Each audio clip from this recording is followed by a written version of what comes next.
মানে এগুলোতে বোম বানাইছে আর কি, হাত বোমা। কোনো গুলির কোনো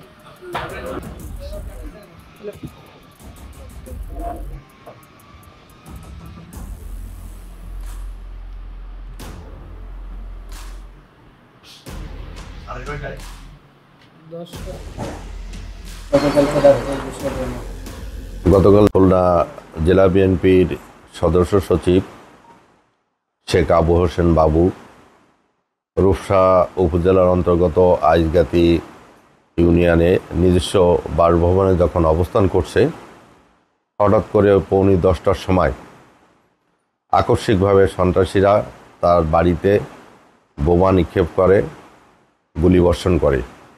এই ঘটনায় এলাকাবাসী সন্ত্রস্ত হয়ে পড়ে, আতঙ্কিত হয়ে পড়ে। এই বিষয়টি কোনো বিচ্ছিন্ন ঘটনা বলে আমরা মনে করি না। এই কারণে আমরা দেখছি গত 6 মাস যাবৎ অথবা তারও অধিক সময় খুলনা জেলা এবং মহানগরী এই শান্ত পরিবেশকে অশান্ত করে তুলছে সন্ত্রাসীরা। তাদের বিরুদ্ধে কার্যকরী কোনো পদক্ষেপ গ্রহণ করতে ব্যর্থ হয়েছে আইন শৃঙ্খলা বাহিনী। আবু হোসেন বাবুর বাড়িতে যে হামলা, এই হামলার ব্যাপারে বিচারের জন্য বিএনপির যতদূর যাওয়ার প্রয়োজন ততদূর যাবে রাজনৈতিক কর্মসূচি পালনের মাধ্যমে।